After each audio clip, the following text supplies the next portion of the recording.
Back to the debate. Raghuram గారు, పెద్దగా మార్పేం లేదు, బీజేపీ అప్రతిహతంగా అలా సాగిపోతుంది విజయయాత్ర. కాకపోతే చిన్న చేంజ్ ఏంటంటే అరవింద్ కేజ్రీవాల్ లీడ్లోకి వచ్చారు. అది ఇంకా కింద అప్డేట్ మారినట్లేదు. అరవింద్ కేజ్రీవాల్ కొంచెం ఆయన వ్యక్తిగతంగా కొంచెం ముందుకు వచ్చాడు అనేది ఇప్పుడు వచ్చిన బ్రేకింగ్ న్యూస్.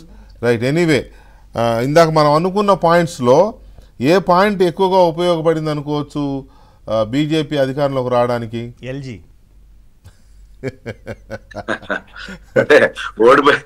ఓడిపోయినప్పుడు వెంటనే ఓడిపోక ముందే కారణాలు వెతికారు.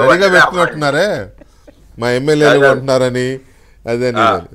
అదే ఓడిపోవడానికి ముందే కారణాలు వెతుక్కున్నారు అంటే అర్థమైంది కదా ఓడిపోతున్నట్టే. అంచేత ఎగ్జిట్ పోల్ చెప్పక్కర్లా, ఢిల్లీ ప్రచార సరళి చూస్తేనే అర్థమైపోతుంది ఆప్ ఓడిపోతుంది అని. సార్ అంచేత ఇప్పుడు ఒక ముసుగుని వేసుకుని వచ్చాడు కేజ్రీవాల్, ఒక రాజకీయ పార్టీ పెట్టి అందరూ సపోర్ట్ చేశారు ఆ రోజుల్లో.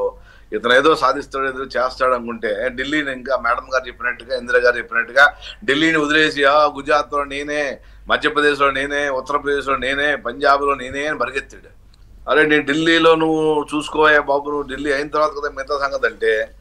రోజు ఏమండి ఎవరన్నా ఒక ఒక ఒక రాష్ట్రంలో ముఖ్యమంత్రి, ఇప్పుడు మమతా బెనర్జీ ఉంది, ఆవిడ కేంద్రంతో కొట్లాడుతూనే ఆవిడ పొజిషన్ అక్కడ చేసుకుంటూనే కొట్లాడుతుంది ఈ రోజు కూడా.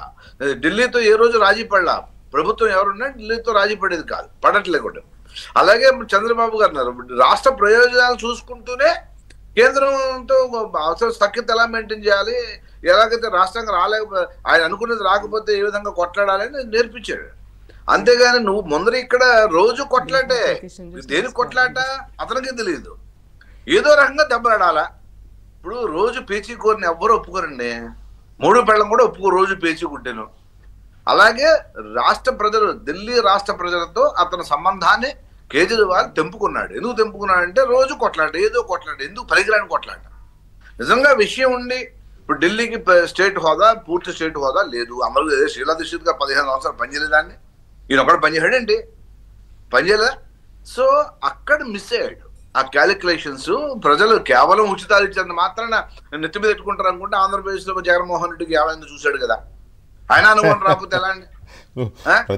జగన్మోహన్ రెడ్డిని మాట్లాడతారు గురు మీరు.